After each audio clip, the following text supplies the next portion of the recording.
But now, we need then to open and close the pupil. Cool. As light levels change, you all know your eyes will adapt, right? And that has to do with how the pupil opens and closes. I turn the lights way up in here. I stand in front of this. What happens to my pupil?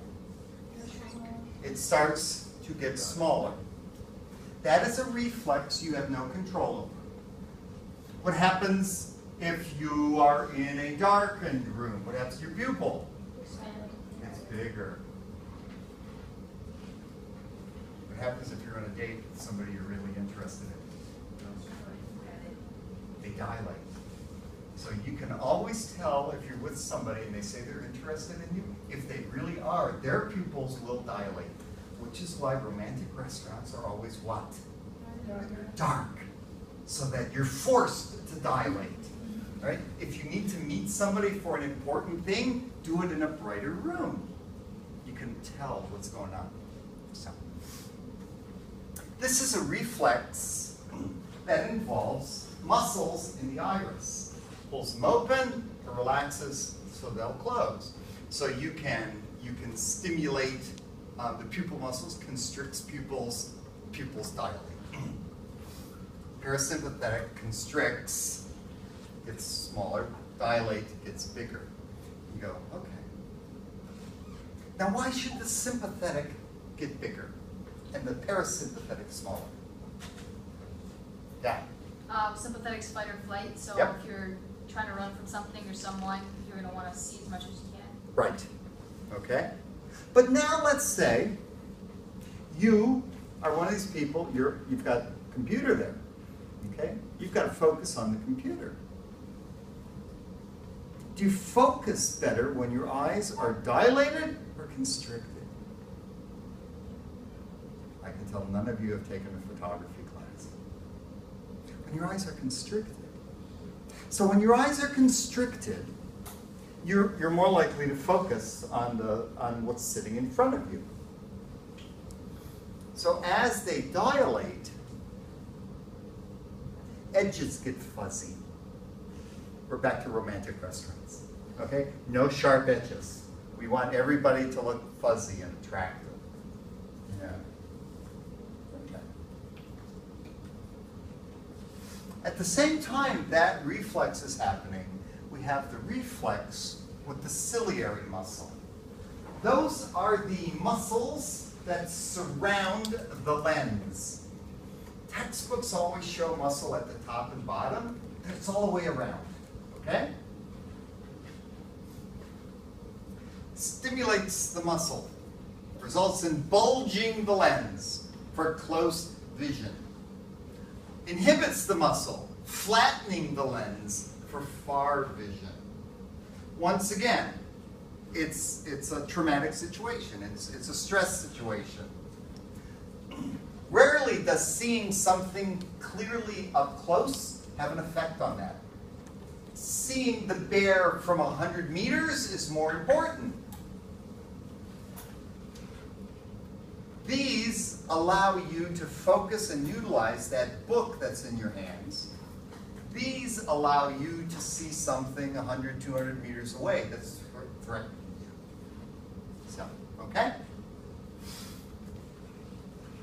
Glands. Nasal gland, that's in your nose. Lacrimal gland, that's at the upper corners of your eyes. Gastric glands.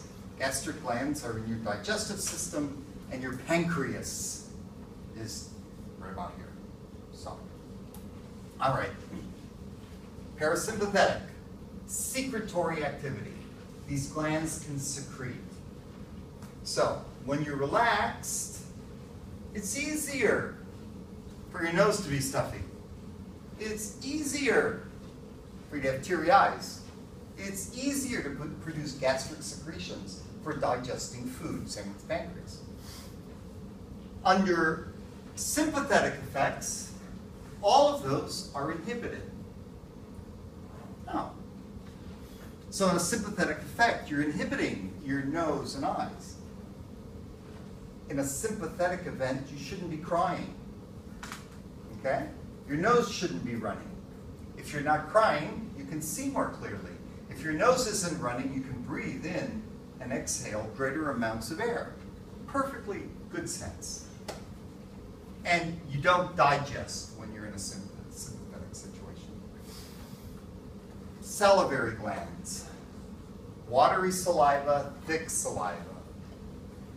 You all know that. Do people still take a speech class sometime in their lives? Yeah? Did you love it? Anybody? Yeah? No? First time you got to give a speech. Okay? First time I had to deliver a paper that I had written in front of an audience. They were all doctors and psychiatrists. I thought my mentor was delivering the paper. His name was on it in front of mine. Instead, we get there, and I go to sit down. He says, "Oh no, Mike, you're doing it." And I'm going, "Okay." So I get up there, I'm at the podium. There is a glass of water and a pitcher of water. I had dry mouth from hell. There was no saliva in my mouth. Sympathetic. I would not reach for that glass because I knew if I did, I'd knock it over. And painful. Yeah. So when you have a sympathetic situation, you're not producing salivary chemicals. Your mouth dries up a lot. You get dry mouth. And we see this. We're scared. When you're scared, your mouth just goes, dries up.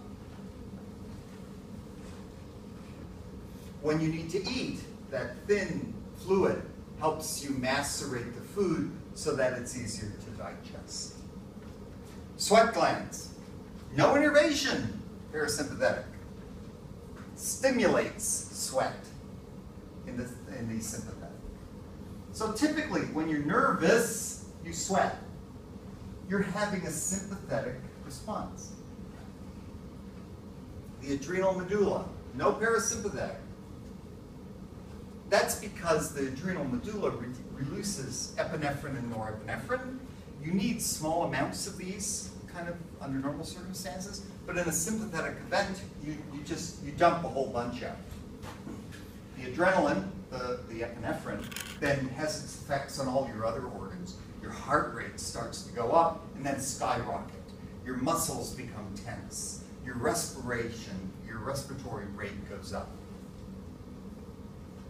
If you want to stop at any point and ask about anything, please do.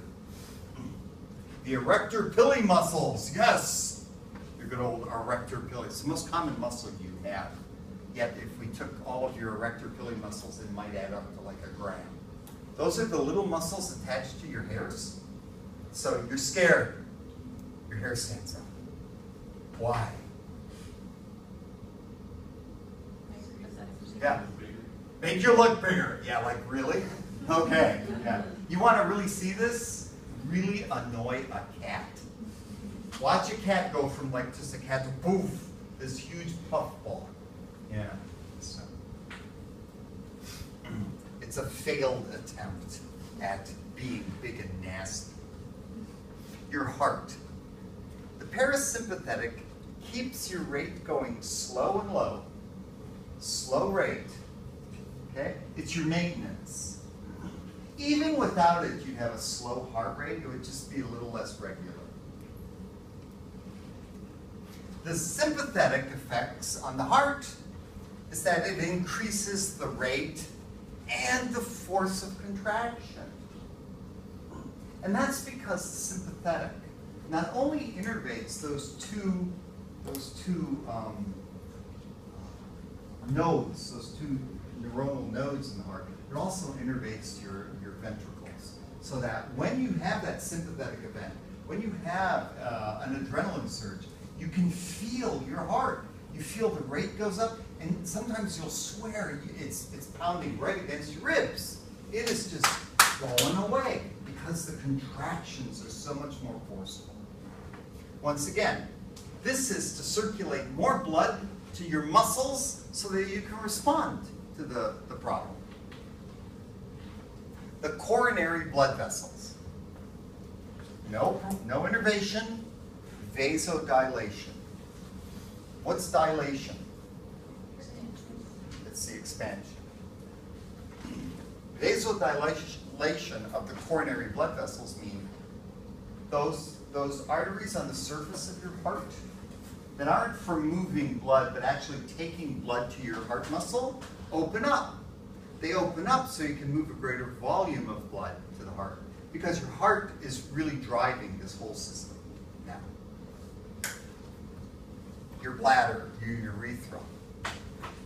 This allows you, parasympathetic, to void more easily. You can pee. With the sympathetic, you can't even try to pee most of the time. It's not happening. Yeah. Yet we hear of people that get scared, and what do? They pee their pants. What's going on? Okay? That's the transition from this to this. Empty. Now we can do no more. Yeah. So we're going to see that again, unfortunately. Your lungs constricts the bronchioles, dilates the bronchioles. So I open up the bronchioles, so what? What can I do? I can move more air. If I'm relaxed, I don't have to move a lot of air. Let's close these puppies down. Open them up, I move more air. The second half. Is it goosebumps? Goosebumps. Yeah. Yes. Like a pufferfish? Kind of. Yeah. So when you get goosebumps, you get the little bumps, each one with a hair sticking in it. Yeah, pufferfish. Yeah, pufferfish. Yeah, but yeah, pufferfish is kind of wild. I like them a lot. I had a friend who's a she works for national parks out on the coast, and she caught a pufferfish and she brought it up. She's holding it, and it just went poof like this. Oh, so cool! And it looked like a whole bunch of goosebumps, but. It doesn't mean that they are in a sympathetic mode. No.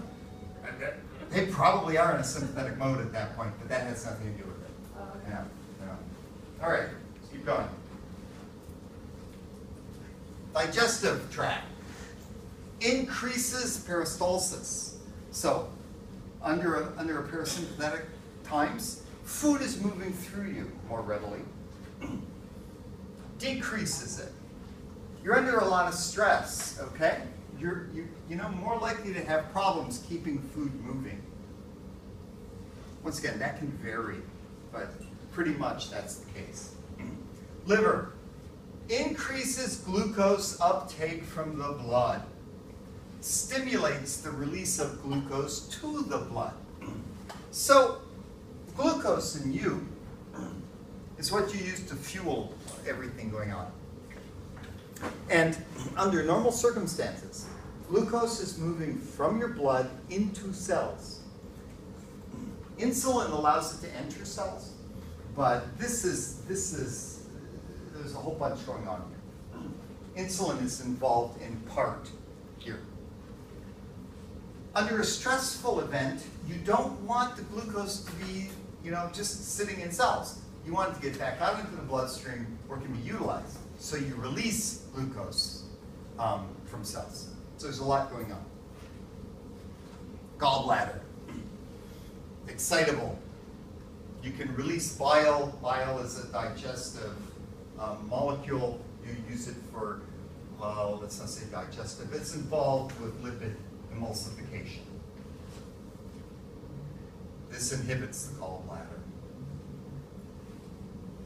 Kidneys. There are no parasympathetic events. Kidneys.